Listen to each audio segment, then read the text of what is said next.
En los últimos años ha crecido con mucha fuerza un discurso que presenta la inclusión educativa como el origen de todos los males de la secundaria. Bajada de nivel, caos en las aulas, imposibilidad de enseñar, la famosa pérdida de autoridad, desprotección docente. Frente a eso, desde Cataluña surge Secundaria per Tothom, un manifiesto impulsado por docentes que plantea algo incómodo pero muy importante, que muchos problemas reales de secundaria están siendo reencuadrados deliberadamente contra un modelo de escuela inclusiva, desplazando el foco de cuestiones como la infrafinanciación, la segregación, la burocracia o la falta de recursos. Una de las coautoras de este manifiesto es Elena Ferro, profesora de secundaria que actualmente trabaja en un CRP, amiga y una persona muy comprometida con la idea de que es necesario transformar la identidad docente del profesorado de secundaria. Os aconsejo fervientemente que sigáis muy de cerca sus hilos en la red social Blue Sky. Elena, bienvenida a Pedagogía de Contrabando. La pregunta inicial sería un poco que nos cuente qué está pasando realmente en secundaria. Bueno, a ver, a lo que está pasando en secundaria, creo que todos lo vemos, ¿no? Que hay una situación difícil. O sea, no es falso que la situación en los institutos sea complicada. Hay situaciones muy complicadas porque también es una edad en que muchas cosas que habían estado latentes durante toda la infancia y que se habían podido ir gestionando, pues explotan. Es un momento difícil. Pero también pasa que yo creo que aunque han pasado muchos años desde que la secundaria es obligatoria, todavía funcionamos con un marco mental de cuando no era obligatoria para todo el mundo. Entonces, las expectativas que tienen muchos docentes, incluso docentes muy jóvenes que no han vivido la secundaria no obligatoria, porque ellos mismos hicieron la ESO, no corresponde a la realidad que nos encontramos. Y eso, acompañado de una falta de recursos, que también es real, pues provoca una situación muy explosiva.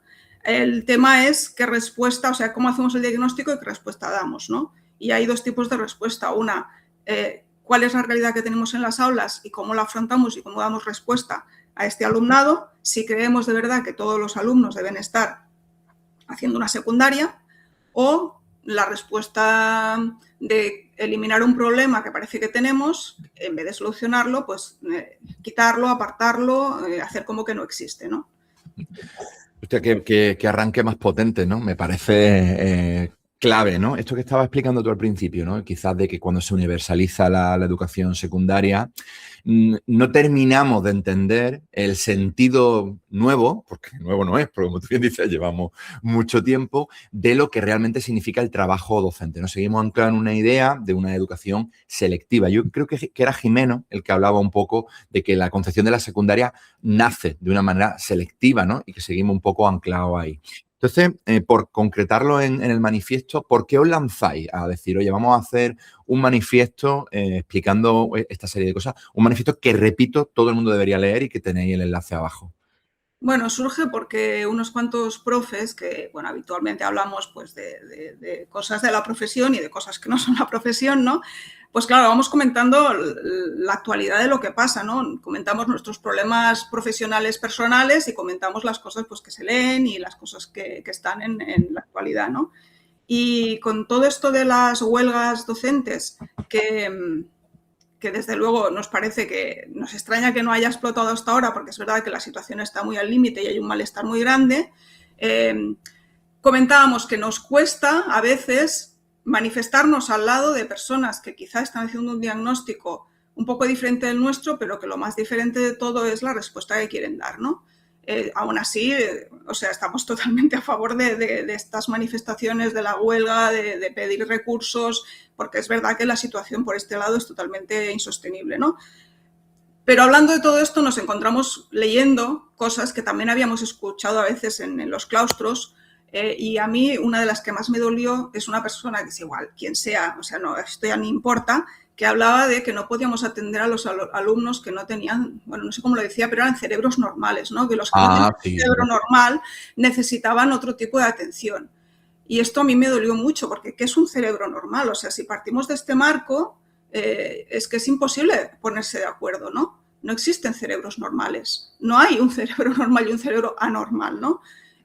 Y a partir de aquí empezamos a hablar, es que no podemos permitir que haya un grupo dentro del colectivo que está aprovechando este malestar para intentar que la inclusión, que no se haya llegado a desplegar bien nunca, es verdad que de la manera que se ha desplegado genera mucho malestar tanto en el alumnado como en los docentes que tienen que lidiar con una situación que es muy compleja sin los instrumentos adecuados, pero no podemos permitir que se aproveche esto para decir, vale, es que hay alumnos que no deben estar, que no son nuestro problema, que deben estar fuera, que tienen una educación especializada.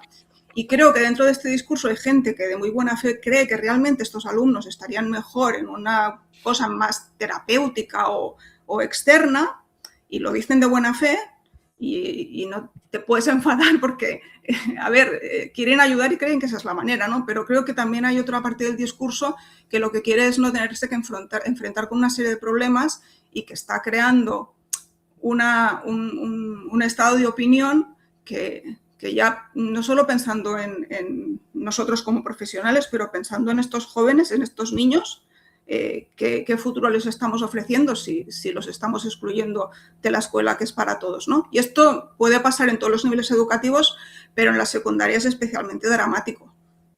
Sí, porque además mi sensación, no sé si tú la compartes, Elena, ya que aprovechando que tenemos una docente secundaria que pisa aula y aquí no estamos, ¿no?, pedagogistas hablando, ¿no?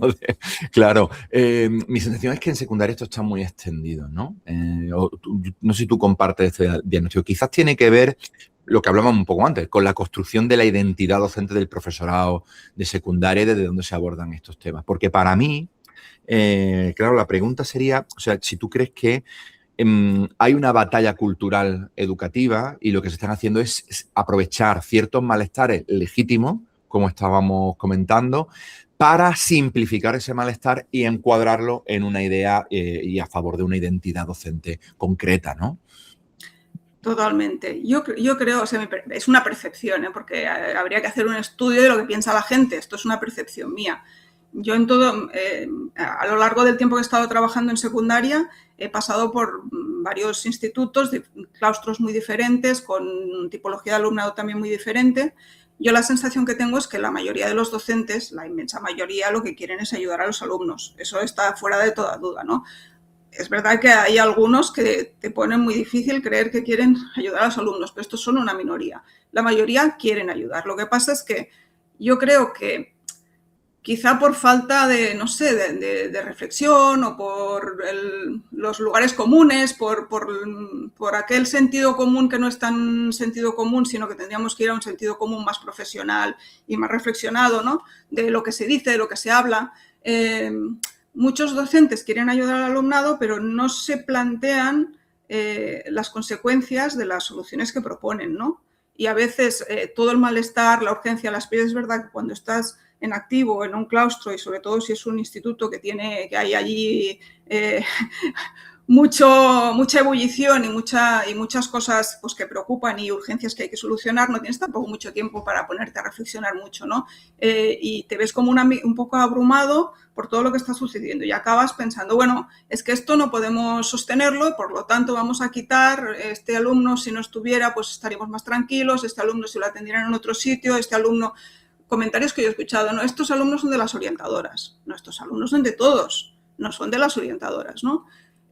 Pero creo que lo que falta es tiempo para reflexionar sobre esto y para poner sobre la mesa qué es lo que queremos conseguir y cómo podemos conseguirlo. Y creo que si tuviéramos este tiempo y tuviéramos los elementos para hablar de todos estos temas sin el malestar extremo que se está sufriendo en estos momentos, quizá llegaríamos a conclusiones diferentes que las que se llegan. Y es una cosa que está a nivel social, incluso las familias piensan, es que claro, es que mi hijo no puede aprender porque hay niños que dan muchos problemas, ¿no?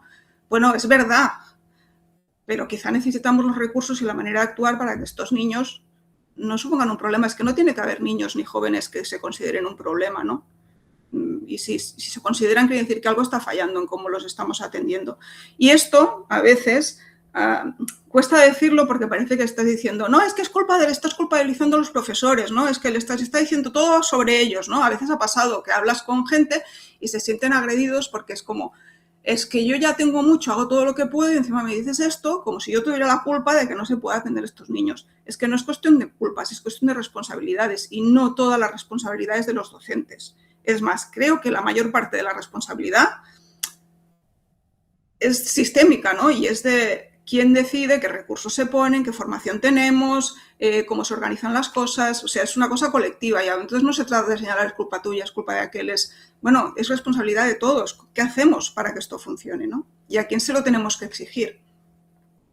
Fíjate, estaba escuchándote ahora y recordaba la entrevista que tuvimos el otro día con Tony Solano y con Erika, hablando del tema de las huelgas, y hablábamos los tres justo de lo que tú estás planteando. O sea, no puede ser que el profesorado no tenga tiempo ni para respirar, porque al final, si cuando gobierna la izquierda no se hacen políticas de izquierda que favorezcan y que realmente luchen contra este malestar, la realidad es que estamos fomentando a medio o largo plazo este discurso reaccionario, si quiere, en educación, ¿no? Que culpabiliza al alumnado, que es siempre el eslabón más débil en la cadena de poder, ¿no? De relación de poder, si quiere, y al final estamos creando un caldo de cultivo en esto, ¿no? Yo me consta que en Cataluña tenéis una situación muy particular con respecto a las políticas que se han hecho. Pero hablando un poco de lo que tú decías, antes, claro, de ese discurso, ese tuit, ¿no? De los cerebros normales y demás. Claro, para mí el problema, volviendo a la idea de la batalla cultural, es que no era una persona anónima, es una persona con un cargo de importancia. Entonces, claro, al final tú dices, hay una serie de marcos e ideas que se repiten constantemente, que son muy frecuentes y que, pese a lo que mucha gente dice, no están solo en redes sociales, están también, como tú decías, en los claustros. Cuéntanos, ¿cuáles son esos marcos, esas ideas que permanentemente es fácil pues, encontrar, ¿no? En estos discursos? Bueno, es difícil porque hay matices, ¿no?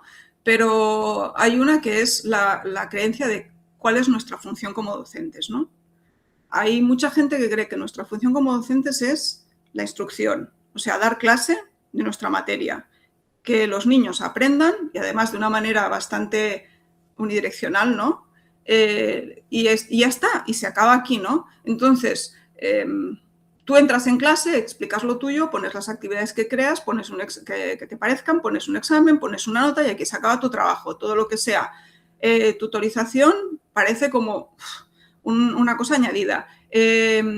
Preocuparse por el alumno como una persona completa y no como una persona parcelada que tiene que hacer matemáticas o ciencias o lo que a ti te toque enseñarle. También se ve como algo que a mí no me importa, ¿no? Yo he llegado a escuchar comentarios de a mí con qué mochila venga me da lo mismo, mi trabajo es que aprenda tal cosa. Y todo lo que sea informes de evaluación, claro, esto se mezcla con la burocracia, ¿no? Hacer un plan individualizado, es que nos hacen escribir muchas cosas. Bueno, claro, es que si se escriben desde la perspectiva de que eso no es tu trabajo y que es una cosa que te imponen y que tienes que hacer y que no sirve para nada, pues claro, es una burocracia muy absurda. De hecho, para eso mejor no hacerlo. Pero si tú lo ves como, no, es que es parte de mi trabajo, porque informar a las familias es importante, documentar para que podamos trabajar como un equipo y sepamos todos a qué atenernos es importante. Y en todo caso vamos a hablar de cómo documentarlo para que no se haga un trabajo extra que no sirve, es otro tema, ¿no? Yo creo que al final todo se reduce a esta identidad de qué creemos que estamos haciendo allí. Si tú estás convencido que tú estás allí para explicar ciencias sociales y ya está, pues claro, todo lo otro te parece muy absurdo y un trabajo extra que no te corresponde. Claro, fíjate, me volví a recordar lo que hablas de la burocracia en la entrevista de Tony y Erika. Claro, es que es cierto que hay muchísima burocracia y es cierto que es una urgencia, quizás, ¿no? Aligerarla, pero también es lo que tú estás diciendo. Si hay determinadas cosas, creo que lo decía Tony, si no recuerdo, hay una burocracia que es necesaria, ¿no? Y que tiene que ver con entender que nuestro trabajo también es pues, ofrecerle a la familia información de vuelta, ofrecer ciertas garantías transparentes al alumnado de cuáles son los procesos por los que tiene que pasar, pues, por ejemplo, para una calificación o lo que fuere, ¿no? Entonces, sí que es verdad que parece que el núcleo, para mí, yo coincido contigo, tiene que ver con la identidad docente, desde dónde pensamos ser docente.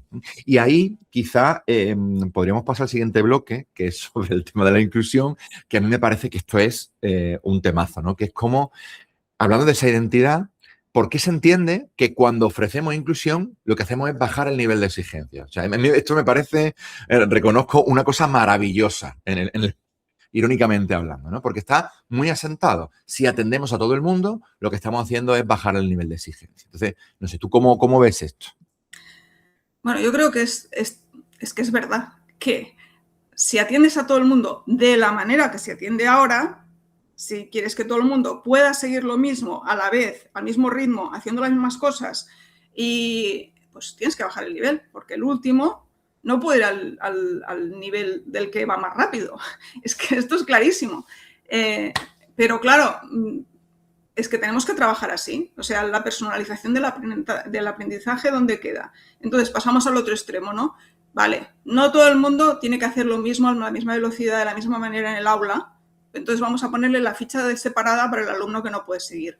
La ficha separada y al final, claro, tienes de 30 alumnos que tienes en el aula o de 25, al final dices, bueno, es que tengo que hacer 15 cosas específicas para 15 alumnos que no pueden hacer lo mismo que los otros. Y yo pienso, y los que no les haces algo específico, que están siguiendo con lo mismo porque pueden simular que van bien, ¿no?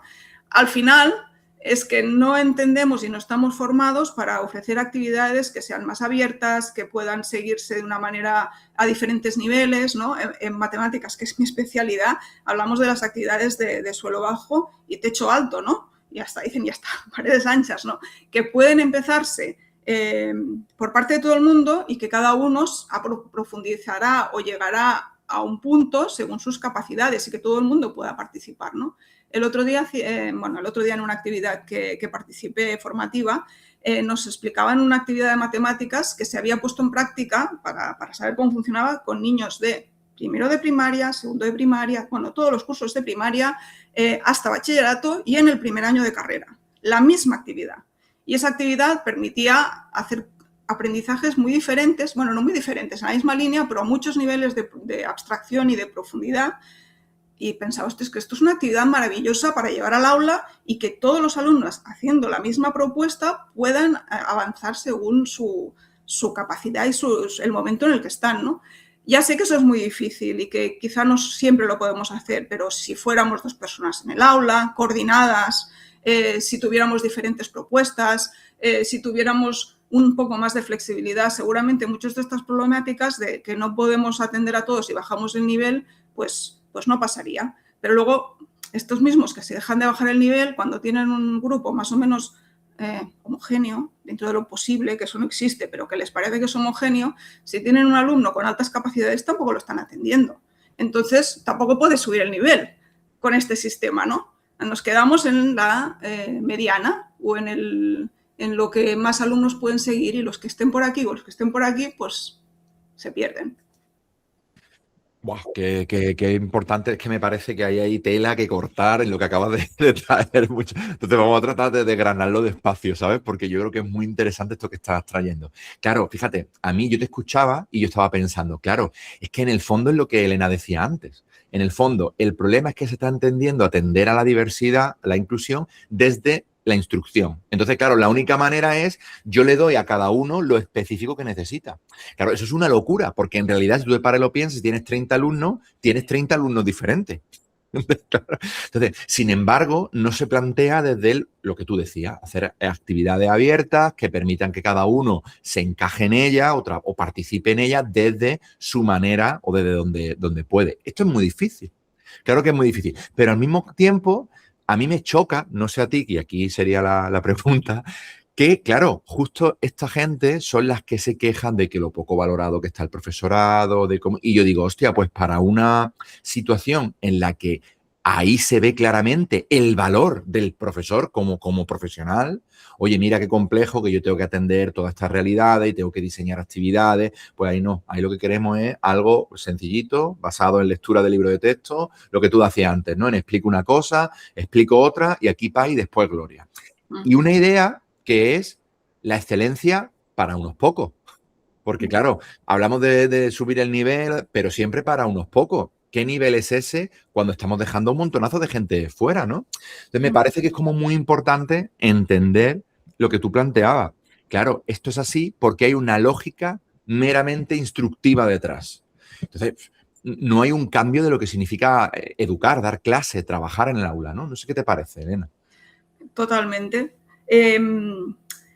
Es que este cambio es difícil de hacer y yo ahora estoy pensando, pues a lo mejor hay gente que escucha esto y dice, bueno, claro, como si fuera tan fácil hacer esto con 30 alumnos en el aula, que tengo pues 18 horas lectivas. Bueno, es que estoy totalmente de acuerdo.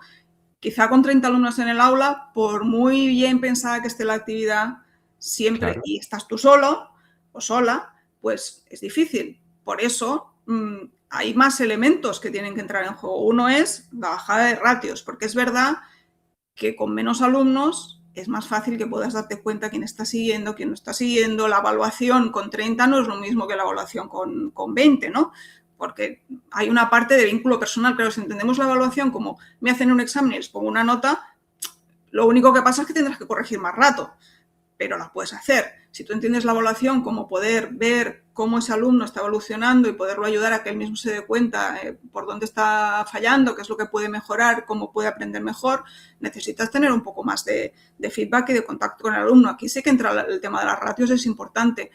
Poder ser 2 personas en el aula sería súper importante porque te permite tener más ojos, te permite tener 2 cabezas pensando en cómo llevar a la práctica esas actividades. Y después lo de las lectivas, 18 lectivas, si quieres trabajar así, son una burrada, porque preparar una sesión bien pensada para que todo el mundo pueda participar no se prepara al mismo tiempo que abrir el libro y decir, bueno, voy a explicar esto y voy a poner estos ejercicios, evidentemente. Entonces, por eso digo que la estructura y todos los marcos de funcionamiento están pensados para una escuela instructiva para un determinado tipo de alumnado que puede seguir. No está pensada para lo que se nos pide hacer. Entonces, claro, aquí se combinan 2 cosas, ¿no? Yo a lo mejor tengo que tener muchísima capacidad, muchísimo conocimiento y mucha capacidad de trabajo para poder llevar adelante todo esto que yo estoy proponiendo, que es lo que tendríamos que hacer. Entonces la gente dice, es que nos estás pidiendo una cosa que con los recursos que nos dan no se puede hacer. Pues efectivamente. Ahora el tema es, vale, y si nos dieran los recursos, ¿qué harías?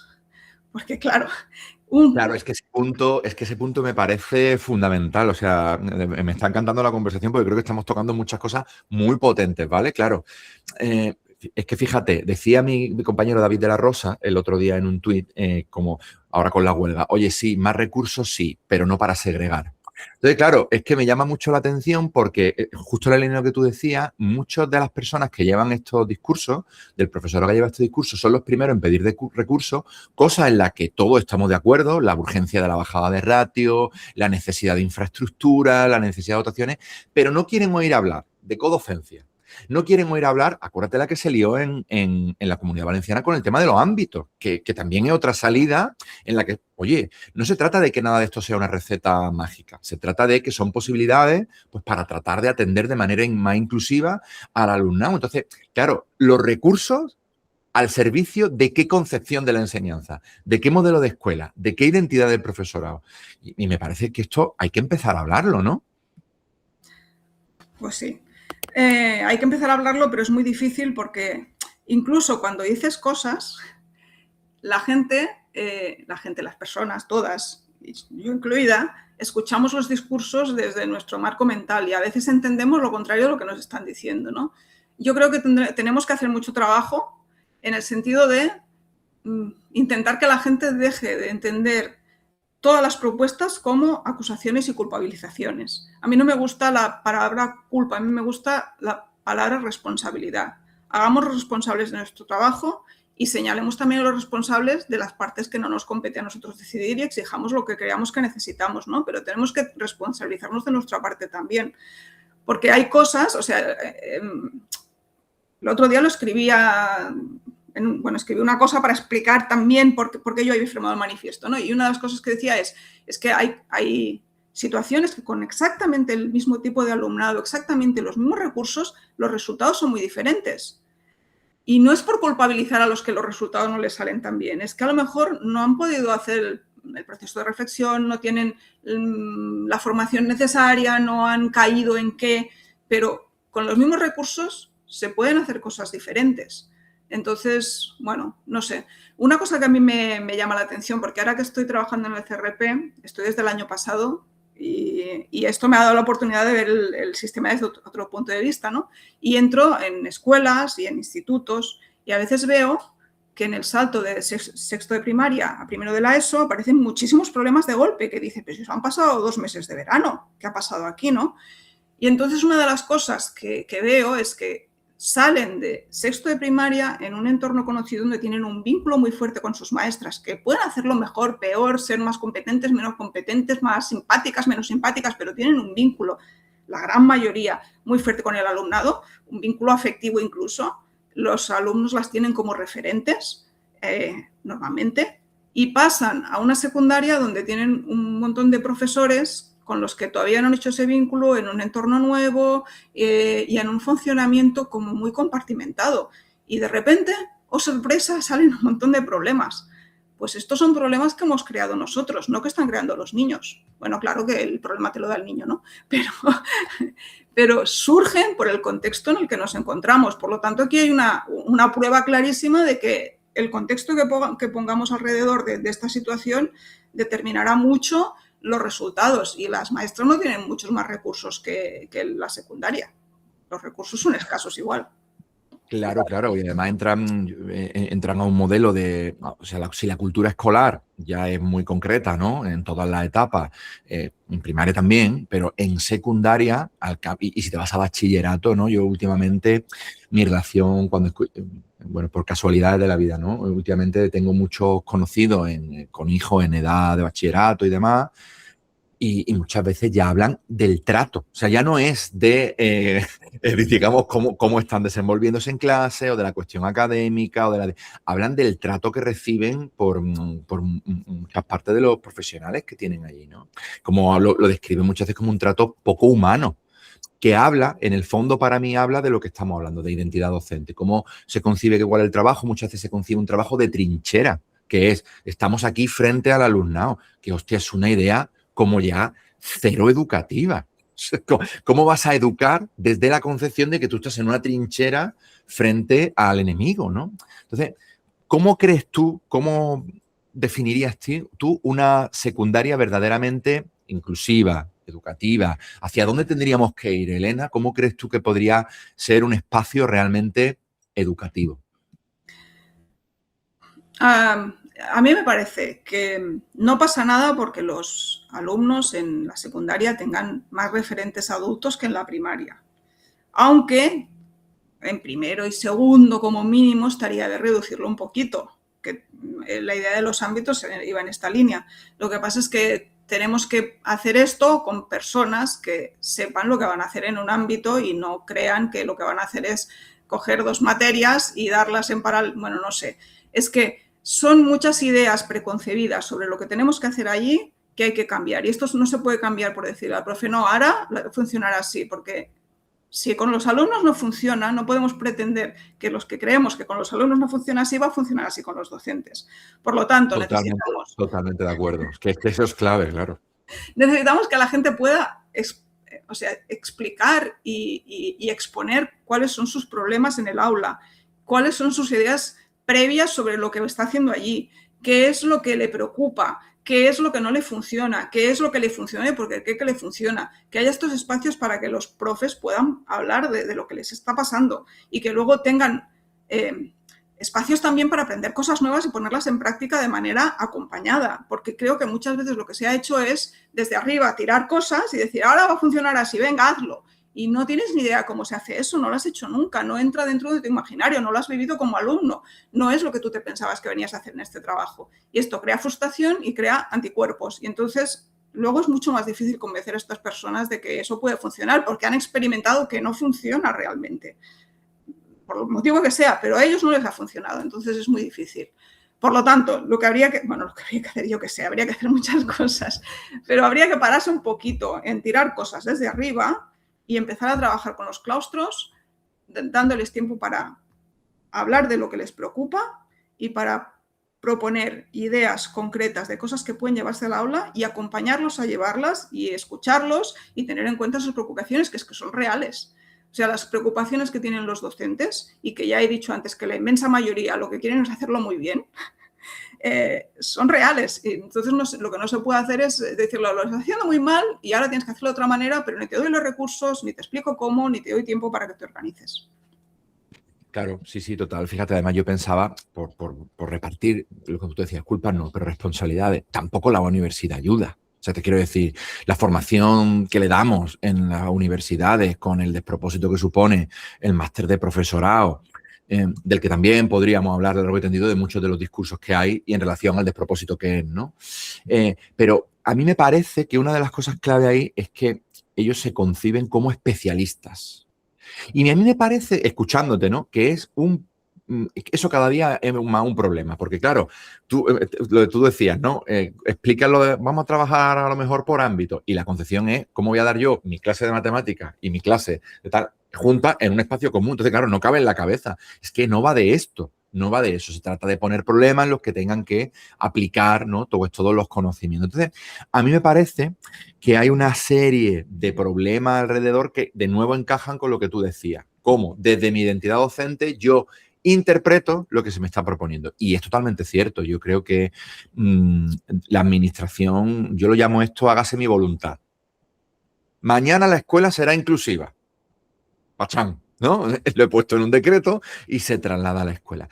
Y me parece, por sumar una cosa más a la que tú decías, que es fundamental la experiencia de, llámalo innovación o llámalo como quieras. Es decir, no es lo mismo que hablemos tú y yo de esto a que llegue un compañero y te diga, oye, mira, nosotros en nuestro colegio estamos haciendo esto y nos va bien con nuestros problemas, pero fíjate, vente a clase, vamos a verlo. Vete ahora, vete a tú, implementa, vuelve a venir, vamos con las dudas que tengas. Es decir, esa transferencia entendida de buena manera es absolutamente, en mi experiencia, cero. Yo no sé, en la tuya, ¿no? ¿Dónde está la transferencia con las cosas que ya se están haciendo y ya están funcionando? Hay muchos centros, bueno, de primaria y de secundaria también, muchos, tendría que haber más, pero hay algunos que hacen turismo pedagógico, ¿no? Y que se van a ver cómo trabajan en otro sitio y que se reúnen con otros y comparten experiencias y todos lo valoran eso como una de las cosas que más valor le dan porque ven cosas prácticas puestas en el aula que van relacionadas con cosas que ellos piensan y que las pueden traducir en algo concreto, ¿no? Y respecto al máster, una cosa que mientras estás hablando estaba pensando hace poco, hablé con varios alumnos que estaban haciendo el máster y me decían, es que lo que nos dan en clase es infumable, no vale para nada, es horrible, no sé qué. Yo les preguntaba, ¿qué estáis haciendo? Y lo que estaban haciendo no era tan infumable, yo lo veía bastante necesario. Ahora, ¿cómo lo estaban haciendo?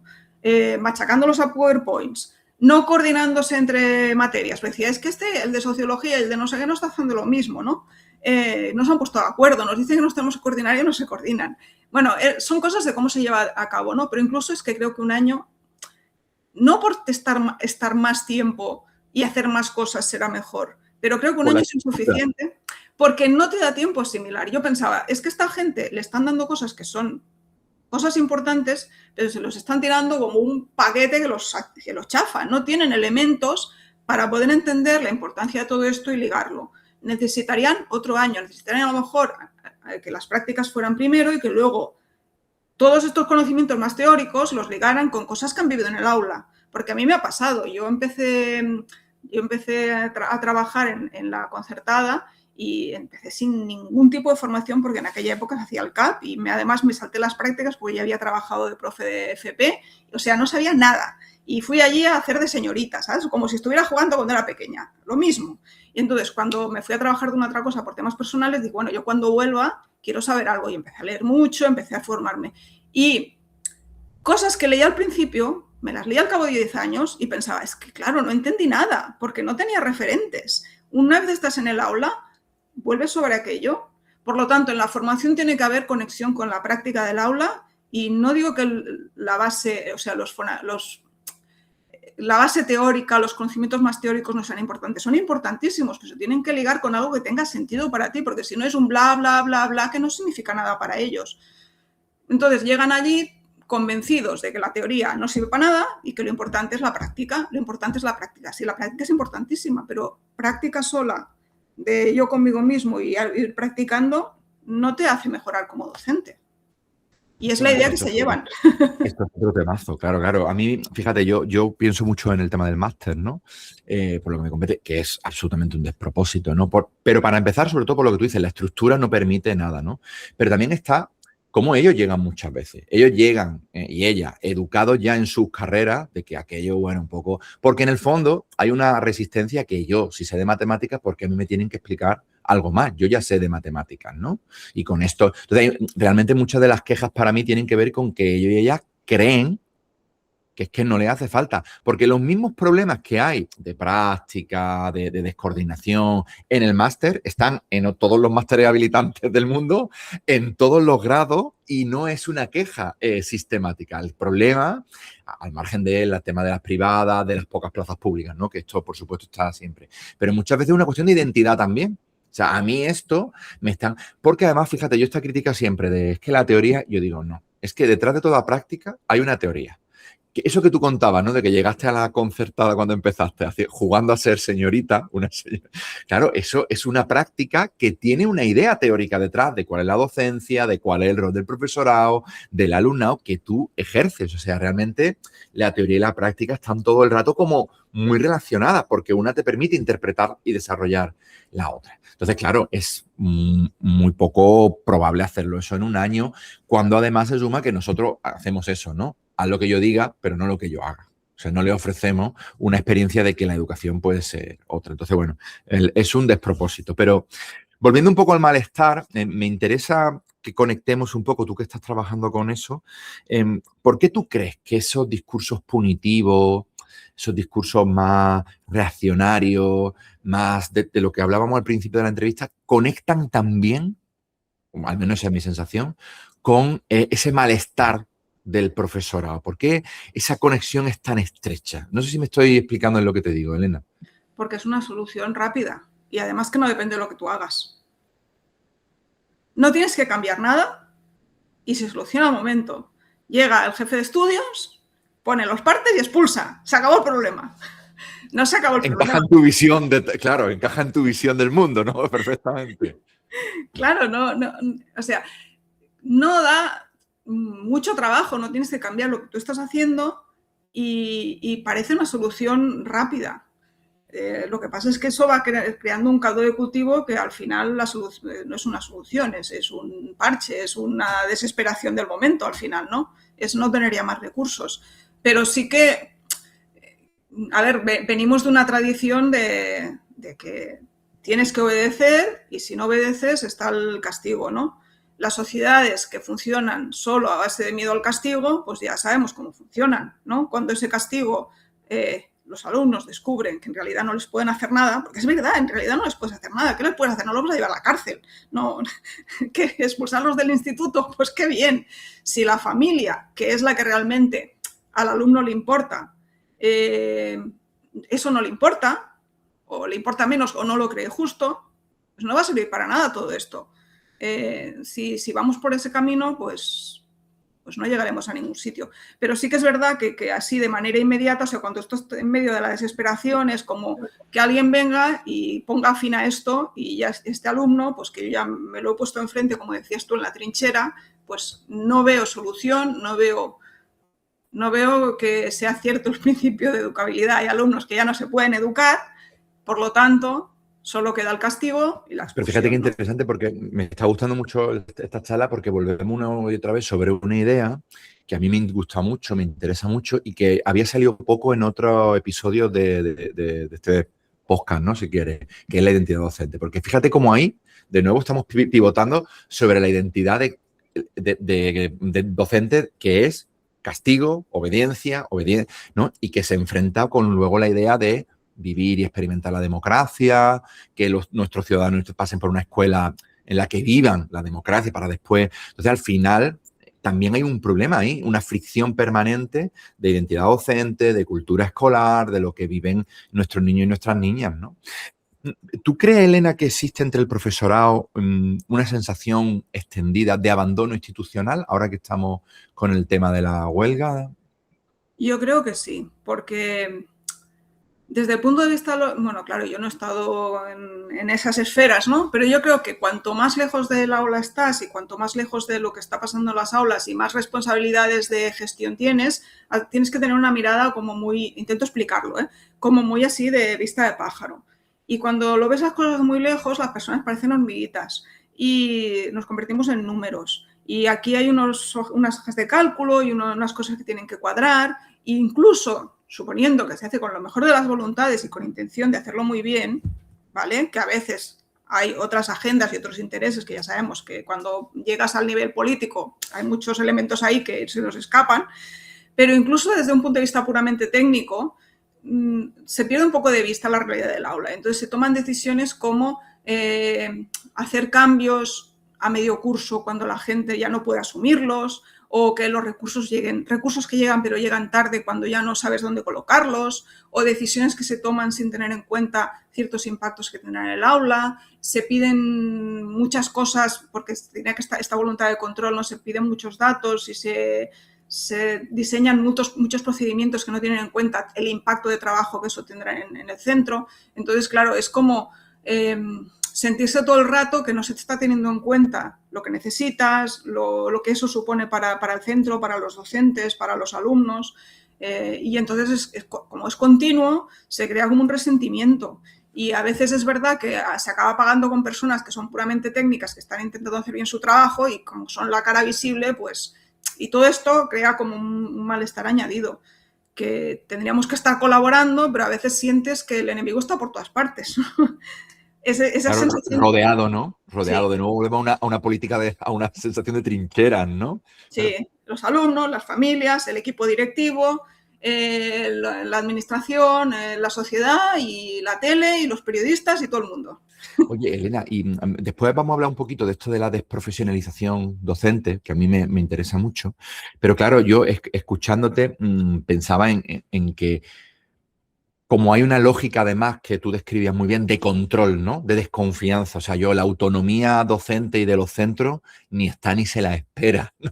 O por lo menos digamos que en nuestro país no se tolera muy bien la idea de que los centros tengan cierta autonomía para poder tomar decisiones de calado. Sí cosméticas, esto salía en Talis ya, sí decisiones como muy cosméticas, pero decisiones de calado, autonomía pedagógica, organizativa, eso ni está ni se le espera en principio, ¿no? Generalmente. Entonces, esta idea de que vayan el profesorado como pollo sin cabeza, permanentemente tapando fuego, resolviendo cuestiones burocráticas de control, ¿qué efecto tiene en todo este malestar así a priori?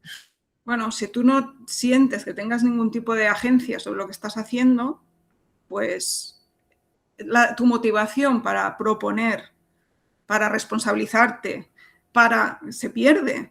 Yo he conocido a profes que empezaron con muchas ganas de hacer cosas y muchas propuestas, pero cuando ven que eso no llega a ningún sitio, acaban como entrando en una especie de cinismo de decir, bueno, total, para lo que sirve. Y es una reacción normal, porque al final pareces el tonto. Cuanto más haces y no llegas a ningún sitio y tienes al compañero que no lo hace y pues está más tranquilo, ¿no? Entonces, todo esto lo que hace es como aplanar, ¿no? Todo es lo mismo, no importa lo que hagas. Anestesiar, ¿no? Yo pensaba en anestesia. Pero lo que comentabas de la autonomía de centros, en Cataluña sí que se intentó, bueno, sí que había una cierta autonomía de centros. Aquí hemos podido hacer, pues no cambiar el currículum, ¿no? Pero llevar al currículum al aula y agrupando las materias, o sea, todo esto que hacían en Valencia de los ámbitos, nosotros podíamos hacerlo o no hacerlo, o agrupar más, agrupar menos, proyectos, no proyectos, estas dos materias se hacen juntas, se hacen separadas. Me invento una materia que, bueno, teníamos muchísimo, bueno, y todavía en la ESO existe, ¿no? Pero, y en la primaria también. Y después la autonomía de los equipos directivos para poder escoger unos perfiles, para poder... Y esto ha creado muchísimo malestar también, porque... Sí, esto ha sido punta de lanza del malestar exportado, yo te diría, desde Cataluña al resto de nuestra Claro, geografía. porque cuando hay una autonomía, pero no hay cultura Es que a mí hay una cosa que me hace mucha gracia cuando se habla de democracia en los centros. A veces democracia en el centro, en un claustro, se entiende que votemos y que decidamos democráticamente. Pero eso no es democracia, eso es votar. La democracia es que nos sintamos implicados, responsables, que lo que proponemos lo podamos llevar a cabo, que haya algún tipo de rendición de cuentas, no rendición de cuentas a inspección entre nosotros, que digamos, bueno, esto que estamos haciendo lo estamos haciendo como queríamos hacerlo, nos responsabilizamos y lo que proponemos lo llevamos a cabo. Claro, hay esa visión jerárquica de que el equipo directivo está poniendo a dedo gente, que es verdad que igual en algún caso ha pasado, pero luego por la otra parte está también democracia en los centros, pero yo quiero hacer lo mío y ya está. es muy difícil cuando no hay una cultura democrática real en el Y centro. votar solo el profesorado, por supuesto, familia y alumnos, participación democrática. Ni esta, o sea, esta idea de que el consejo escolar, que es el órgano de máxima de participar, todo esto ni está ni se le espera, ¿no? Nosotros lo hacemos. Yo es verdad que creo que el tema de decreto de plantilla es complejísimo y además estoy convencido de que se ha ejecutado muy mal, Sí. sumado a esto que tú decías. Yo siempre digo, tratando de poner, y porque además no pienso que sea el mejor sistema, pero siempre digo que países muy democráticos, como todos los anglosajones o todos los países nórdicos, en todas las escuelas públicas se contrata al profesorado a través de los equipos directivos. No hay la idea de funcionamiento de funcionarios, ¿no? Y son poco sospechosos de ser países menos democráticos, ¿no? Lo que pasa que es verdad que aquí tenemos una tradición muy asentada en una idea que también tiene que ver con cómo funciona el tipo de oposiciones, que daría para hablar mucho de hasta qué punto eso permite, ¿no?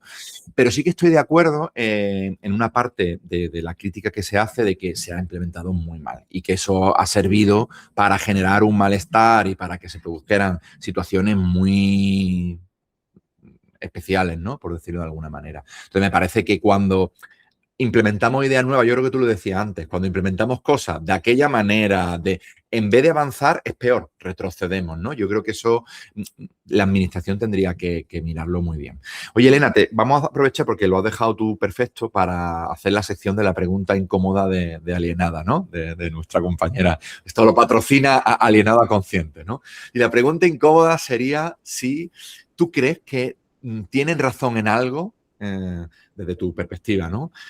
Quienes defienden pues esto del esfuerzo, la autoridad y la exigencia como problemas centrales de la educación secundaria, ¿no? En la actualidad. ¿En qué, o sea, en qué parte crees tú que este tipo de discursos pueden tener algo de razón, si es que crees que la tienen? Bueno, esto sí que es una pregunta incómoda. Sí, Es muy, esta es noche ha muy, lucido Alienada. es muy interesante. Pues yo estoy muy a favor del esfuerzo y de, ¿qué más has dicho? La autoridad. Bueno, la autoridad, a ver cómo la entendemos.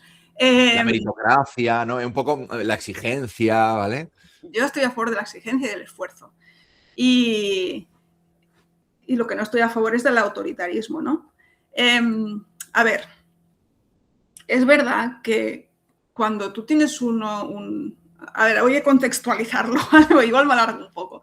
Cuando Sí, tienes sí. un cuerpo docente que está acostumbrado a trabajar de una manera que es muy unidireccional, muy de instrucción, muy de unos mecanismos de instrucción muy instaurados en la secundaria, pensados para un tipo de alumnado, y cuando tú rompes esto e intentas hacer otras cosas, que aquí en Cataluña, creo que en todas partes ha pasado, pero en Cataluña ha pasado mucho, nos hemos cargado esto así, como a lo bestia, diciendo, y ahora no podemos trabajar así porque creemos en la inclusión, creemos en la participación del alumno, creemos en no sé qué, ha sustituido unas herramientas muy que no eran las que queríamos y muy como rupestres, antiguas, inadecuadas, por nada, porque no había las herramientas para hacer lo otro. Claro. Se ha hecho lo otro sin herramientas, a lo loco, y han pasado cosas pues que no han ido bien. Entonces, ¿qué pasa? Nos sentimos que hemos abandonado unas cosas con las que nos sentíamos seguros para nada. Y entonces es normal que la gente pues tenga esta reacción de ha bajado el nivel, qué desastre, no hay autoridad, es todo un cachondeo, no sé qué, no sé cuántos, pero es que no es cierto, es que no es esto lo que estamos buscando. Lo que estamos buscando es superar una manera de hacer escuela que no responde a las necesidades actuales y tenemos que dar las herramientas y hacer una transición hacia o una revolución o una ruptura, pero con las herramientas necesarias, y para tener estas herramientas hay que ponerlas en práctica y seguramente nos vamos a equivocar, ¿no? Tenemos que tener un margen de error. Entonces entiendo que en muchos casos es verdad que se ha sustituido una escuela tradicional por una escuela que a mí tampoco me gusta, en que es verdad que no hay límite de ningún tipo, no sabemos a dónde vamos, los niños pues están ahí un poco pues haciendo cosas, pero no se sabe qué están haciendo, ¿no? Esto puede haber pasado, pero no creo que sea tan generalizado, porque al final la mayoría de docentes han continuado haciendo un poco lo de siempre. Entonces hay aquí como un discurso un poco interesado de volvamos a lo seguro, ¿no? Volvamos a lo de siempre. Yo creo que el esfuerzo es muy importante, pero el esfuerzo de todos. No podemos pedir esfuerzo al alumnado cuando los docentes pretendemos refugiarnos en lo conocido y en lo seguro, ¿no? Y no podemos pretender exigencia solo para unos pocos. La exigencia será para todos, ¿no? Es un momento de mucha exigencia también para los docentes. Y los docentes no podemos decir, no, yo quiero seguir haciendo lo de siempre, yo no quiero aprender nada nuevo. Entonces, yo creo que los alumnos se tienen que esforzar, pero se tienen que esforzar con un sentido. Y para que los alumnos se esfuercen con un sentido, los docentes tenemos que tener también un sentido de lo que estamos haciendo. Y aprender a pedir actividades y que los alumnos hagan cosas que sirvan para algo, que tengan un sentido para nosotros y para ellos. Y eso no es fácil, es muy difícil, requiere esfuerzo, requiere autoexigencia, o sea, empecemos por nosotros.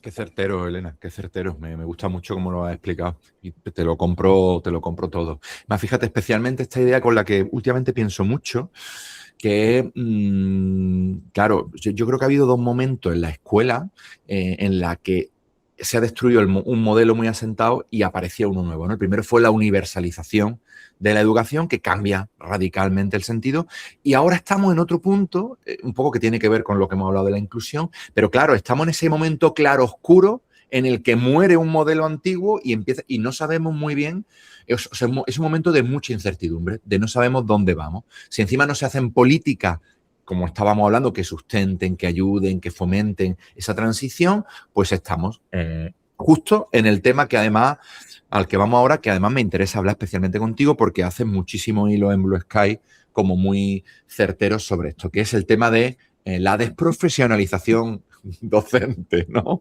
Que me parece que yo creo que es uno de los temas clave. Leí ayer por ahí en redes, en torno al máster, que alguien decía, es que no entiendo por qué tenemos que hacer un máster habilitante para ejercer nuestra profesión. Y alguien le contestaba, es que tu profesión no era docente, tu profesión era matemático, tú tienes que hacer algo para convertirte en docente, ¿no? Y es verdad que existe esta idea de que, muy extendida, de que para dedicarte a educación basta con saber de tu materia. Entonces, eso se esgrime muchas veces, fíjate, como defensa y como manera de revalorizar la profesión docente, cuando a mí me parece que es justo lo contrario. Lo que hacemos así es quitarle todo el valor profesional a la docencia. Entonces, ¿tú cómo ves este tema de profesionalizar la docencia? Es que yo creo que se considera, o sea, en realidad, en el fondo se considera que ser profesor no es una profesión. O sea, no es que es que no es una profesión, no se considera una profesión específica. Es algo que yo hago a partir de mi formación como lo que sea, ¿no? Los maestros sí que tienen una profesión, estará más prestigiada o más desprestigiada, pero sí que se considera una profesión. Yo soy maestro, pero los profesores de secundaria hay muchos que no se consideran profesores. Incluso si alguien se confunde y les llama maestros, se ofenden, ¿no? Porque yo soy profesor porque he estudiado matemáticas, no soy profesor porque he hecho el máster, no, soy profesor porque he estudiado matemáticas. Y mientras no haya una idea de que estamos ejerciendo una profesión, no veremos la necesidad de tener una capacitación profesional, ¿no? Yo una vez lo dije, es que pensar que una persona que ha hecho una carrera X le das un máster de un año, o antes ni eso, y ya está preparado para ser profesor, es como decir que no, es que yo soy biólogo, sé mucho de biología y me hacen un máster de un año y soy médico. Que nos parecería una burrada, ¿no? Pues es exactamente lo mismo, es que es una profesión súper compleja. Si precisamente todos los problemas que tenemos es para la gran complejidad que tiene, que hay conocimientos de muchas áreas diferentes que entran en juego y después hay conocimientos específicos de cómo llevas eso al aula que no sabe, o sea, no se enseña en ningún otro sitio, en ninguna otra carrera. Ni los psicólogos, ni los pedagogos, ni los no sé qué, saben todo lo que hay que saber para ser, ¿no? Entonces, me cuesta entender ese poco valor que se le da a la propia profesión. A la vez que se intenta decir que es como muy prestigiosa porque yo tengo un grado de no sé qué y soy no sé cuántos y por lo tanto sé mucho, pero a la vez se desprestigia porque estás diciendo que cualquiera que pase por la calle que tenga un grado puede entrar al aula y con un poco de práctica hace tu trabajo. Pues no es así. Pero fíjate, ¿no? Y además volvemos un poco a lo que hablábamos antes del máster, ¿no? Que también estaría aquí. Como hay un desprecio a todo el conocimiento educativo, fundamentalmente porque yo creo que además hay una visión como muy reduccionista de lo que es enseñar. Tú decías antes, se entiende educar como instruir, ¿no? Ya está. claro, se entiende que, de alguna manera, por inercia, por acumulación de casos, pues uno aprende. No es como si dijéramos, como si un médico pues dijera, pues no, usted se va y a base de ver pacientes, usted ya va a aprender medicina. ¿No? Que eso nadie lo diría de medicina y, sin embargo, en educación es como el marco central. No, yo sé de matemática y ahora usted suélteme en un aula y yo a base de práctica pues ya voy aprendiendo mi trabajo, ¿no? Y eso, para mí, lo que hace es lo que tú decías, pues cualquiera puede ser docente y si cualquiera puede ser docente, ¿qué valor profesional tiene el trabajo que hacemos, ¿no? Claro, entonces luego te quejas de que viene un padre que es químico y te discute, pero ¿cómo te va a discutir si él también es químico? ¿No? Claro, pero ¿no es paradójico que al mismo tiempo este discurso que se presenta como una defensa del profesorado y tal, realmente, porque a mí me lo parece, ¿no? Ataque el valor de la profesión, o sea, justo el valor es lo que tú decías, el trabajo que hacemos es muy complejo, no hay siquiera un solo ámbito de conocimiento que abarque toda la relación de conocimientos que encajan como una encrucijada, ¿no? En el trabajo de un docente. ¿Cómo se vive esa paradoja, ¿no? de estos discursos? Bueno, yo la vivo con un poco de desesperación, porque es que no sé qué se podría hacer para que la gente haga este clic. A lo mejor hasta que no se vea la diferencia, o sea, es que claro, no ayuda que los másters hay algunos que se compran. Esto no ayuda. Y no ayuda tampoco que ¿Te refieres, Elena, por situar a cualquier persona que nos escuche, te refieres, que yo te lo digo abiertamente, ¿no? A los másteres de profesorado que ofrece la privada, ¿no? En general, ¿no? Claro que... No quiero generalizar porque seguro que hay alguna privada que no lo hace mal. Pero hay algunas, y no voy a decir nombres, pero todos sabemos cuáles, que tú pagas y con un mínimo esfuerzo tienes tu título. Pagas mucho, pero estás habilitado y ya está. En cualquier caso, lo que es claro, Elena, yo, y lo comparto esto plenamente contigo, es que tenemos un problema con el florecimiento del máster de profesorado en las privadas y las pocas plazas públicas que alimentan ese negocio privado, ¿no? Esto es así. Totalmente. Si se viera que pero claro, el máster de profesorado público, los que se hacen mejor, que hay algunos que dices, bueno, esto no está tan mal, pero como no tienen este tiempo para que la gente haga este cambio de chip, también continúan pasando por allí con esta mentalidad que tú comentabas de esto es un trámite, esto no sirve para nada, porque las informaciones, que son informaciones, porque no son aprendizajes, las informaciones que les dan no les calan porque no están presentadas en un tiempo y conectadas con lo que les ayudaría a aprender algo, se ve como un trámite, hay gente que lo aprovecha, pero hay mucha que no, le pasa como, no sé qué ha pasado aquí, pero ya he sacado el máster y ya soy profe. No ayuda. Si consiguiéramos tener un máster que realmente habilitara y la gente que lo hiciera saliera de allí diciendo, ostras, la de cosas que he aprendido y qué diferencia con los que entraron antes y que no saben, y empezar a percibirse que aquí ya hay algo serio y que hay conocimientos profesionales específicos que además son útiles y que marcan una diferencia, entonces quizá empezaría a cambiar esta percepción. Pero claro, mientras no haya algo, a mí que me lo demuestre, ¿no? Ahora habéis puesto un máster y continúa sin servir para nada, ¿no? Es la percepción, que no digo que no sirvan para nada, pero la percepción es esta, pues es muy difícil convencer a la gente. Pero vamos, lo digo yo, el máster no sirve para nada. O sea, y yo trabajo muy de cerca, ¿no? O sea, de hecho es peor. Mi sensación es que es peor, Elena, porque muchas veces lo que hacemos es, como le ofrecemos este tipo de cosas que tú has comentado, ¿no? Con esa serie de contradicciones, le retroalimentamos la idea que ya traen, ¿vale? Pero yo subo a una cosa, y que a mí me parece que también es necesario poner sobre la mesa. ¿Qué mensaje mandamos, hablando de profesionalización docente, cuando para ser matemático tienes que hacer 4 años y para ser docente tienes que hacer 1? O sea, ¿qué mensaje mandamos a la sociedad de cuál es la prelación de importancia de conocimiento? Y esto yo creo que tenemos que hablarlo. O sea, ¿qué le estamos diciendo a la sociedad cuando decimos no? Lo que tú lo decías antes. ¿Qué te parecería que tú dijeras, pues yo soy matemático y ahora 1 año de medicina y ya soy médico? Eso con medicina no pasa porque, hombre, tenemos un problema de fondo, ¿no? Con esto. A mí me interesa, antes de que saltemos de bloque, que hablemos de la cuestión de la pedagogía, porque yo creo que también está en el centro. ¿Por qué crees tú que el conocimiento pedagógico genera tantísimo rechazo entre el profesorado? Ahora ya han cambiado la etiqueta, ¿no? Como ya no se atreven a decir que la pedagogía mal, ahora se han inventado un espantajo, ¿no? Que es el pedagogismo. ¿no? Que además viene de la extrema derecha francesa, con lo cual es fantástico, ¿no? Ya te da muchas pistas de lo que hay detrás. ¿Por qué crees tú que hay ese rechazo extendido a la pedagogía? Yo no creo que haya un rechazo a la pedagogía porque simplemente tampoco saben lo que es la pedagogía. Lo que pasa es que han tenido que coger un nombre y era el más fácil, que estaba ahí en medio, y han escogido eso. Porque simboliza todo lo que rechazan y que no creo que ni que tenga que ver con la... O sea, no creo que... A ver, pienso que hay gente que utiliza eso, sabe perfectamente lo que está haciendo, sabe perfectamente lo que es la pedagogía y hay una intención ideológica, política o lo que sea detrás. Pero hay mucha gente que está utilizando este espantajo que tú dices sin saber lo que es la pedagogía, porque después les preguntas y se creen que la pedagogía es la didáctica, que la didáctica es la psicología, que la psicología es... hay una confusión porque no esto estamos... ya es grave, que esto ya es grave en un profesional de la educación. Porque no estamos profesionalizados. Si hay mucha gente que está trabajando de profesores y no tienen las nociones más básicas ya no de pedagogía, sino de lo que es la educación, de referentes, no tienen ningún referente, ¿no? Que tampoco, o sea, no tenemos que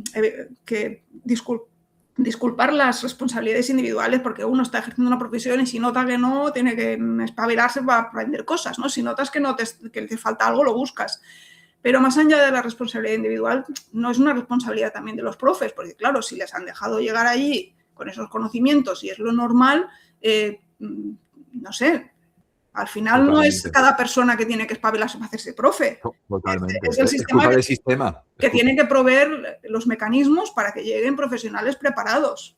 Si a ti te dicen que estás preparado y no sabes una serie de cosas, piensas que es que esa serie de cosas no es necesario saberlas y que además te generan un malestar porque te ponen en duda y te como dificultan poder seguir haciendo lo que haces. Entonces es mejor decir, no, eso es una chorrada, ¿no?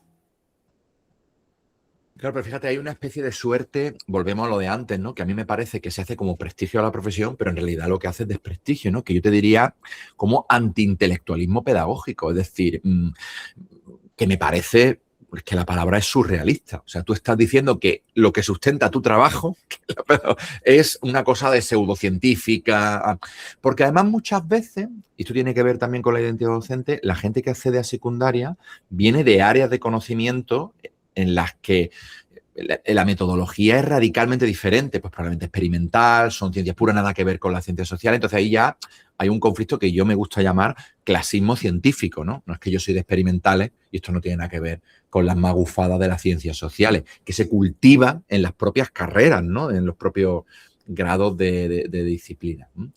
No sé si quieres que pasemos de bloque o quieres comentar algo de esto, Elena. O... Sí, te quería añadir una cosa más. Eso que dices del este clasismo científico, pero hay muchos de los que desprecian los saberes pedagógicos que yo que sé que son filósofos, que no vienen de la ciencia experimental. Me maravilla. Hay un nicho ahí, hay un nicho. Y una cosa que ahora he recordado, que la quería decir pero se me había olvidado, sobre el máster, que encara es más grave. Hace unos meses un exalumno del máster que lo hice el año pasado me comentaba, es que yo hice el máster con mucha ilusión y cuando llevaba 3 meses llegué a pensar, no voy a acabar el máster porque creo que no quiero ser profesor porque si esto es ser profesor a mí no me interesa. O sea, todavía es peor. Claro, mucho peor. Sí. Yo he dado muchos años clase en el máster y dejé de dar clase en el máster porque me parecía que aquello era insostenible. En general, pero fíjate, en general me pasa con todos los másteres. Ahora, por ejemplo, doy clase en el máster de psicopedagogía. Es que es un año. Todo está encajado ahí, prácticas, y estamos hablando de una continuidad de estudio de educación, ¿no? Prácticas, TFM, porque como desde aquí no se está por aprobar másteres de más allá de un año, digo desde la administración, de la Junta de Andalucía en mi caso, entonces al final es todo metido con calzador en una estructura que no tiene sentido para nadie, ni para el profesorado, ni para el alumnado, y esto se extiende también al máster de profesorado. A mí lo que me parece que da muchas pistas es que esto solo sea problema con el máster de profesorado. Hace un máster habilitante de Derecho que es igual de desastre, y entonces por lo que sea, esto no te parece tan mal, ¿no? El problema es el máster de profesorado, que fíjate, entonces me parece que eso da muchas pistas de la identidad que hay detrás, ¿no? Que es sobre lo que llevamos hablando todo el rato. Pero pasando de bloque, Elena, me gustaría que habláramos un poco de metodologías, ¿no? De la innovación y las caricaturas. Pues me siento muchas veces, yo, que hace muchos años, ha habido como un discurso muy potente y que el profesorado además compraba de manera animada, quizás por eso estamos ahora en este punto, de la innovación, ¿no? De que había. Y ahora vivimos como en una polarización caricaturesca, me gusta muy poco la palabra de polarización, ¿no? De o enseñanza tradicional o innovación, pero innovación como magufada, ¿no? Venga, vamos a hacer... Parece que solamente existen dos polos y que no hay nada en ese espectro. ¿Cómo vives tú esta idea de la innovación, de las metodologías? A mí me parece que todo esto que está pasando es un síntoma más de la falta de profesionalización, porque si no eres profesional no tienes un criterio profesional. Y si no hay criterio profesional, te mueves por modas. ¿Qué es lo que ha pasado? Esto es un péndulo. Ahora todos tenemos que hacer esto. Bueno, pues venga, vamos a poner la etiqueta de la innovación en la web del cole porque así se matriculará más gente. Ahora esto ya se ha visto que esto no funciona porque no se queda el nivel y las pruebas PISA y las competencias y tal.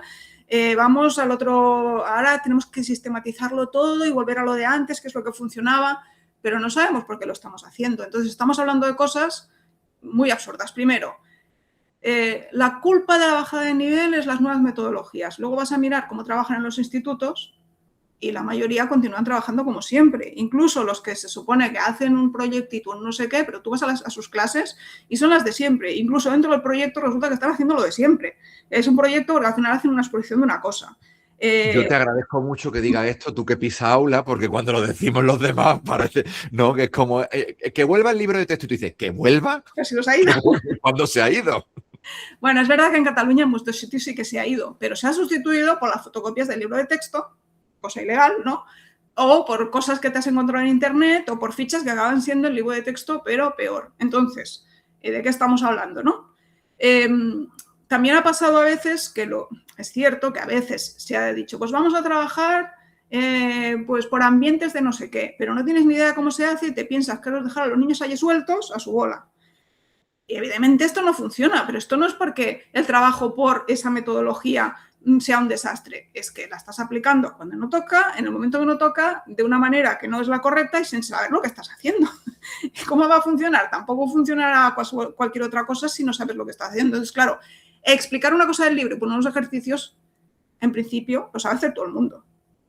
Tiene el efecto que tiene, pero escuchándote me parecía súper interesante porque, claro, fíjate, de nuevo otra vez, ¿no? Identidad, ¿no? Estamos todo el rato pivotando sobre lo mismo. Claro, si yo no tengo criterios, que me gusta mucho esa palabra, criterios profesionales, ¿no? Pues para decidir cómo lo hago, al final caigo en esas modas, en esas implementaciones de ahora, que tienen mucho que ver con el marketing, que hemos vivido durante mucho. Y ahora esto es lo mejor. Pero fíjate, porque además la idea de fondo a mí en estas cosas siempre me parece que es la misma. Yo lo llamo, cuando lo trabajo con mi alumnado, la búsqueda de la varita mágica, que es que llegan a clase, eso en todas las carreras de educación, pensando que van a encontrar una metodología que les sirva para aplicarla y que todo el mundo aprenda sin ningún problema. Y yo les digo, es que eso no es así. O sea, es que nuestro trabajo no es así. Entonces, está hecho detrás. Pero fíjate, una vuelta de tuerca.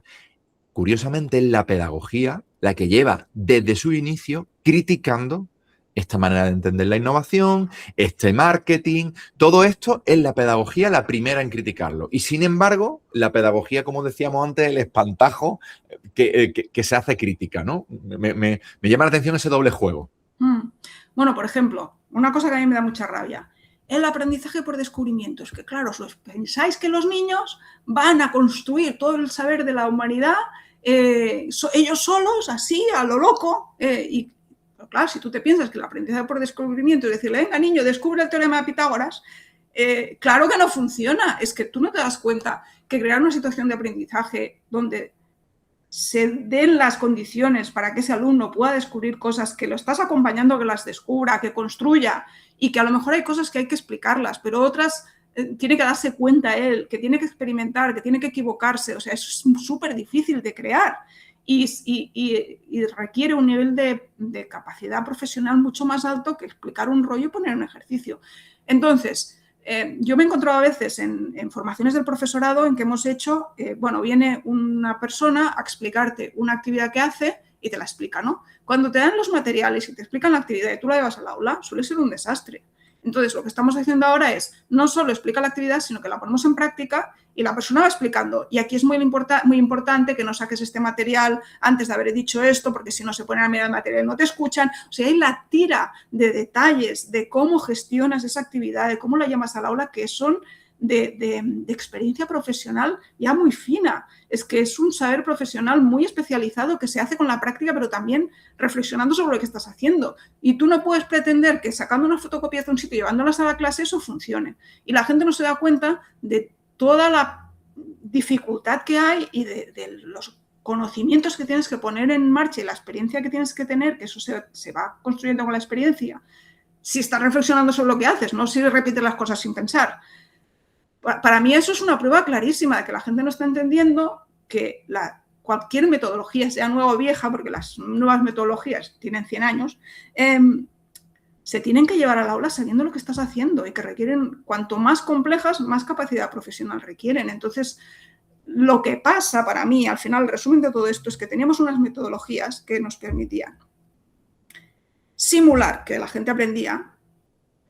Pues ilusión es la palabra, exacto. Una ilusión. Habían unos cuantos alumnos que, porque tenían capacidad, de ahí deducían cosas y realmente aprendían, y un grueso de alumnos que lo único que hacían era reproducir sin entender nada, iban reproduciendo hasta que el nivel de reproducción era tan grande que ya entonces llegaba el fracaso escolar, ya no me cabe más en la cabeza y ahora ya peto, he llegado hasta aquí, pero producía esta ilusión. En los exámenes, en las pruebas, daba la sensación de que esos alumnos estaban aprendiendo. Y algunos aprendían, pero otros solo parecía que aprendían. Has quitado esto, no tienes la ilusión del aprendizaje y no eres capaz de generar aprendizaje real. Entonces, claro que hay un fracaso.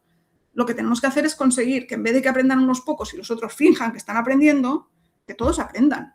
Y eso es algo complicado, pero que tenemos que intentar avanzar hacia ahí, porque si nos quedamos en vamos a fingir que estamos aprendiendo y a hacer una escuela de cumplimiento y de la simulación y de la repetición, pues a mí eso no me interesa. Pero fíjate qué interesante, porque todo lo que dice Elena es muy interesante y además me interpela mucho. Yo creo que es de la entrevista en la que más estoy hablando, pero porque lo que me dicen me mueve a mí también, ¿no? Claro, es que fíjate, cuando se habla del nivel, del famoso nivel, yo sumaría lo que tú estás diciendo, que esos pocos que aprendía siempre eran los mismos. O sea, que hay una cuestión de clase, de reproducir clases sociales. Los que estaban aprendiendo en ese sistema que tú describías eran los que ya venían aprendidos de casa, ¿no? Y de alguna manera la escuela lo que estaba haciendo era legitimar y reproducir clases sociales. Entonces, me parece que esto choca frontalmente con la inclusión. O sea, no podemos hablar de nivel cuando hay mucha gente excluida. Y además siempre los mismos. Eso no es nivel. Eso es un poco lo que planteábamos. Ilusión, apariencia. Es verdad que yo podría vivir a lo mejor más cómodo como profe, pero hombre, a nada que tenga algún criterio profesional, debería entender que esto no es nivel para nadie, ¿no? Siempre me crea esa fricción, estos discursos, ¿no? Un poco de lo que tú hablabas. Yo estoy muy de acuerdo contigo. Lo que se creaba era una ilusión en la que todos vivíamos muy cómodos, ¿no? De lo que está pasando. Con respecto a todo esto, Elena, ¿tú cómo crees que el debate en redes ha venido a colocar o articular todo esto que estamos hablando? ¿Crees que ha venido para mejorar, para empeorar? No sé. No sé, yo llevo bastante tiempo. Hubo un tiempo en que para mí estar en las redes fue súper enriquecedor porque aprendí muchas cosas, pude contactar con gente que en la vida, digamos, no virtual seguramente no la habría conocido y que me ha aportado muchas cosas y creo que mucha gente se nutrió de allí pues para ver otras perspectivas, para abrir el debate, bueno, que fue enriquecedor, pero últimamente no ha sido solo en el tema educativo, ¿no? Se parece que Internet ha perdido como un poco su valor en conjunto, ¿no? Porque es como está la mierdificación que dicen, ¿no? Que buscas y solo hay ruido, cosas feas, cosas que no aportan, cosas que son mentira y toda esta entrada de la ultraderecha que lo ha tomado como su campo de batalla, ¿no? De hacer ruido por todas partes para impedir que se pueda hablar de nada. Entonces, en estos momentos, bueno, yo ahora estoy en Blue Sky, que parece que está más tranquilo, pero claro, también llegas a menos gente. Pero tengo muchas dudas de cómo tenemos que proceder porque al final te quemas y entras también en unas dinámicas que no son constructivas. Entonces, no sé. Yo creo que hay mucha gente que ha dejado de participar por eso. Y yo estoy de acuerdo. Y mucha gente que incluso ha dejado de leer, que ya no quiere saber nada. Y eso es una lástima porque tenía una parte positiva. Claro, lo que pasa es que al final mi sensación es, porque yo no es nada que tenga resuelto tampoco, ¿no? Mi sensación es que al final si no estamos en un cierto sitio, pues es discursos que se copan, ¿no? Pero fíjate, yo el otro día escribí algo con Albano en el Diario de la Educación sobre un poco también pivotando sobre la idea que tú decías, ¿no? De responsabilidad individual y responsabilidad colectiva. Claro que los algoritmos y todo esto también están ahí y esto nadie lo discute, pero también la realidad es que no tenemos ninguna conciencia sobre nuestra responsabilidad del uso en redes. O sea, yo muchas veces alucino con compañeros y compañeras cuando descubro que siguen a alguien que tú dices, pero ¿qué haces siguiendo a esta persona, ¿no? O gente que retuitea a ciertos discursos y ciertos perfiles que tú dices, tío, qué poca responsabilidad. O sea, como que no entendemos que de alguna manera también nosotros participamos de la amplificación de ciertos discursos, ¿no? Un debate que tenemos mucho en el colectivo es cómo las métricas de los discursos apocalípticos, ¿no? O sea, llega un señor y pone la barbaridad más grande que se te pueda ocurrir, ¿no? Respecto a educación, 200 me gusta, 300 y luego hay un compañero o una compañera que se curra un hilo riguroso, bien explicado y tal, 3 me gusta. Entonces, no sé, un poco cómo vives tú, ¿por qué crees tú que hay esos discursos conectan y reciben tantísimo feedback, mientras que otros pues quedan como vacíos, ¿no? Bueno, ahora voy a sonar un poco de cuñadismo, pero la gente cada vez lee menos. A ver, eso es un tópico, ¿no? Estamos sumándonos al discurso. Sí, sí, sí. Pero es verdad que o sea, recibimos tantos inputs que al final lo que ves es la luz más brillante. Lo que es más fácil de leer, lo que te indigna más, bueno, y creo que eso está estudiado, yo no soy experta, pero las reacciones de indignación son mucho más potentes que las de, mira qué interesante, ¿no? La gente normalmente no dice, ¡ostras, qué interesante! ¡Oh, qué bien! ¿no? Es muy difícil llegar a que provocar esa reacción. En cambio, la indignación y la rabia y todo esto es como muy explosivo. Y se están aprovechando de esto porque la gente que está detrás de todo esto, o sea, seguramente hay mucha gente participando espontáneamente y sin estar a sueldo de nadie ni tener ninguna intención particular. Pero la gente que mueve esto desde atrás no son tontos y saben perfectamente lo que están haciendo. Entonces, es muy difícil luchar contra esto. Yo creo que lo mejor que podemos hacer es no dejarnos arrastrar, no amplificar el discurso. A veces dices, bueno, es que hay que criticarlo, pero cuando lo criticas a lo mejor es mejor no decir nombres y hablar desde la propuesta. No alimentar métricas, pues yo lo digo siempre, te ves en la obligación de comentar, que a mí me pasa, pues haces una captura y comentas, pero no le genera más alcance algorítmico, ¿no? Claro. O haces propuestas inversas, intentas hacer propuestas atractivas que den respuesta a lo mismo que están intentando ellos dar. Pero fíjate, ¿no? Mi sensación muchas veces es que yo lo llamo temas de déjà vu.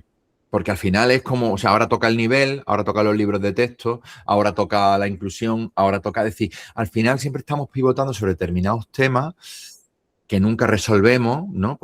Pero mi sensación es que, fíjate, mi sensación es que es como una descarga. O sea, hay gente yo tengo compañeros y compañeras que dicen, no, es que el debate en redes no refleja la realidad. Yo digo, claro, refleja una parte de la realidad, pero también la retroalimenta.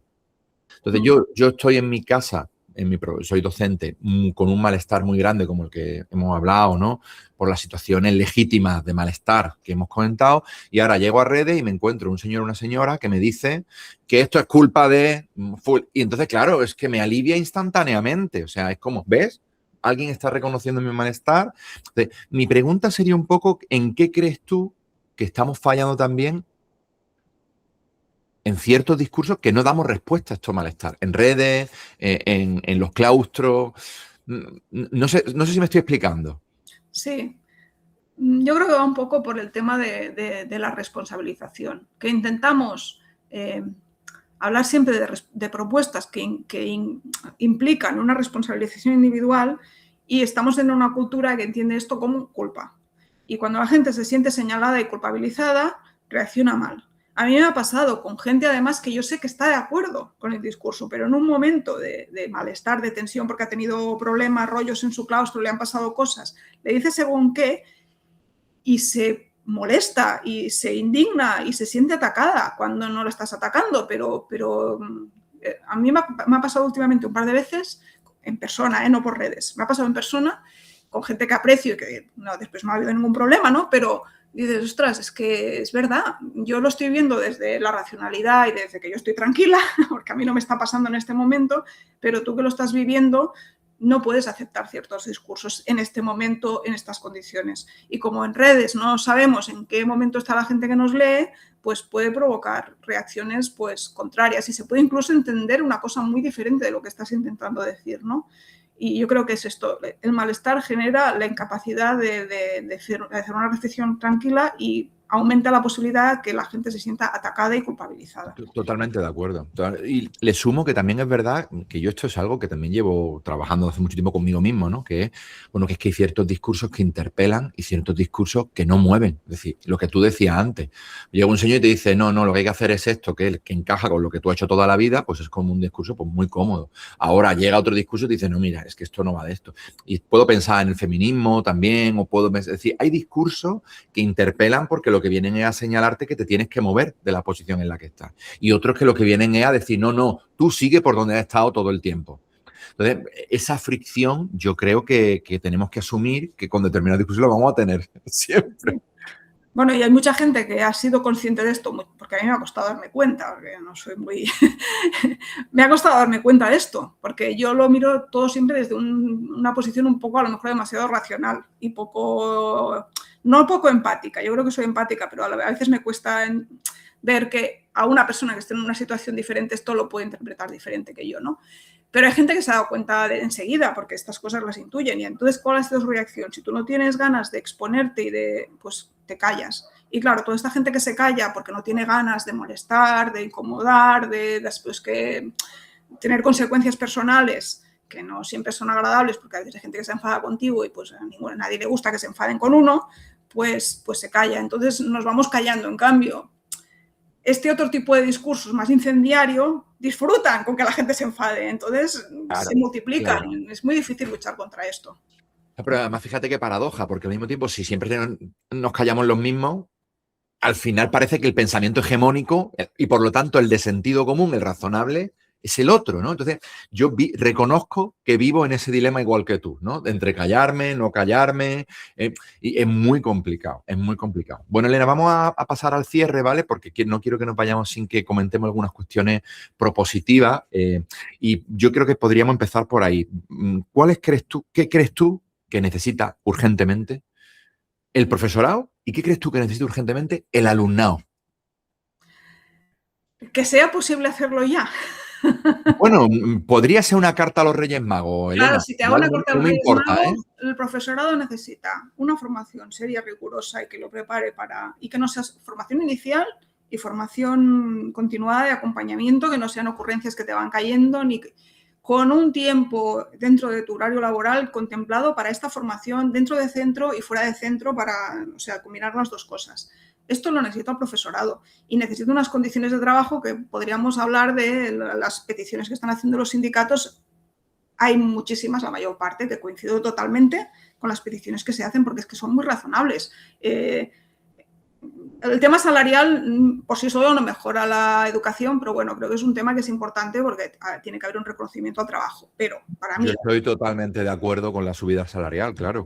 Exacto. Después está el tema del personal, de las ratios, de una cosa muy importante para mí que creo que nos está pidiendo, pero para mí es súper fundamental, que también es dinero, es que todo es dinero al final, es bajar las horas lectivas y aumentar las horas en que te coordinas. Pero claro, lo que no puede ser bajar las horas lectivas, horas de coordinación para estar haciendo tu trabajo individual. O sea, se tiene que organizar y dar las estructuras para que ese trabajo sea productivo, ¿no?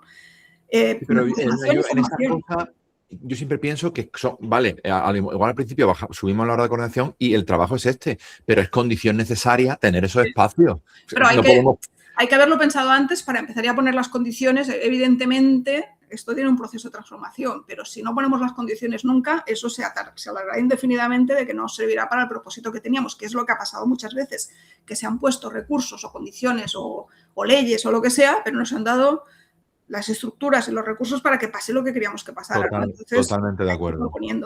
Y el alumnado necesita ese profesorado capacitado, implicado con la inclusión, que para mí es el sentido principal, o sea, la inclusión es el sentido principal de la educación pública. Es que no lo entiendo. Si no hay una inclusión, pues hagamos escuelas concertadas y privadas para quien quiera y los otros que se apañen, porque si no los estás incluyendo, ¿para qué lo quieres? La educación pública debe ser una educación inclusiva, pero inclusiva de verdad, donde la gente no sufra, porque ahora están sufriendo los profes y están sufriendo los alumnos. O sea, este sufrimiento se tiene que acabar, porque se tiene que estar dando una respuesta ajustada a las necesidades.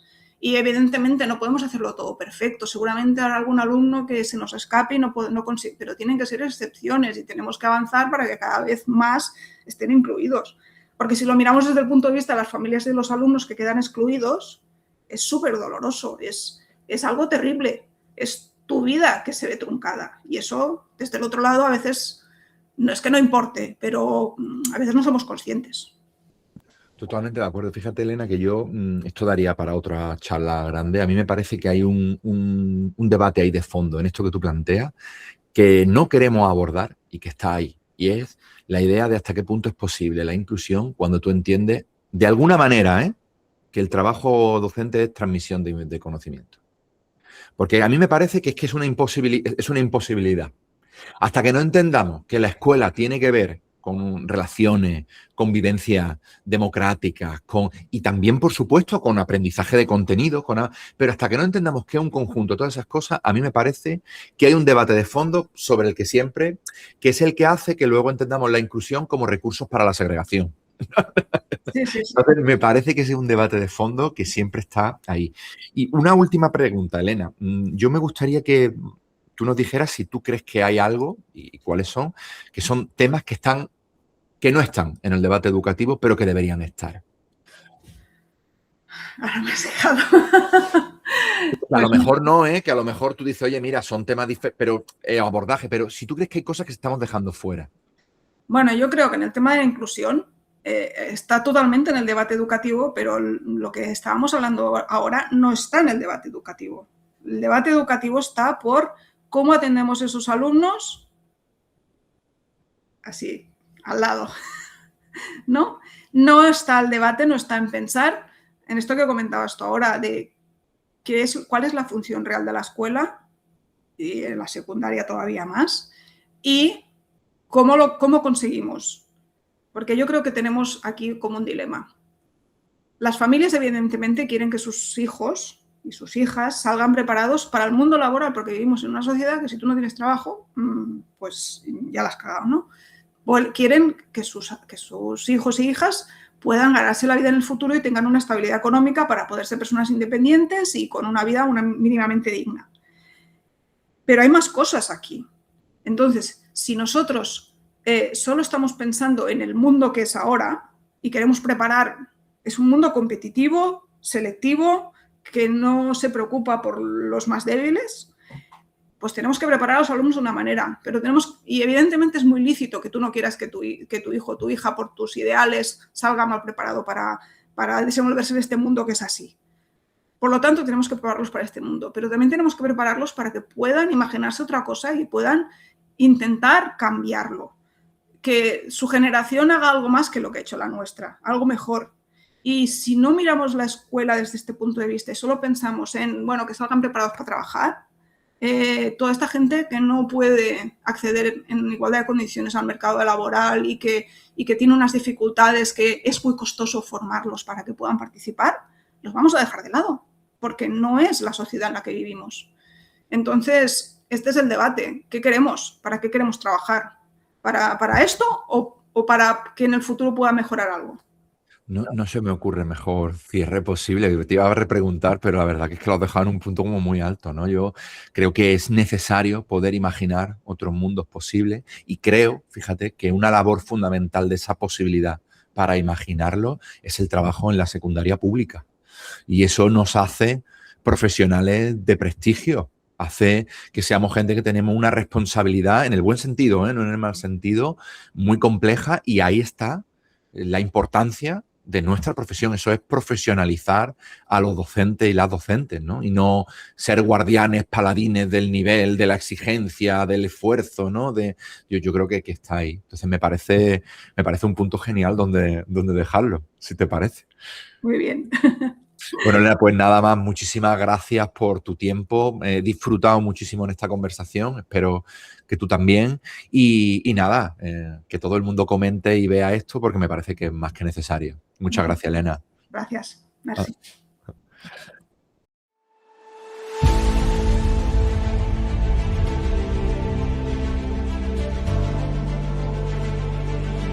Nos dijeron que la educación no tiene ideología, que la pedagogía es solo método, pero todo lo que ocurre en el aula, los discursos que vemos en las redes o en los medios, son formas de tomar partido en la batalla cultural educativa. Pedagogía de contrabando es un espacio para hablar de poder, de ideología y de escuela pública, sin permiso, sin anestesia, porque cuando la pedagogía molesta, normalmente es que está diciendo algo que importa.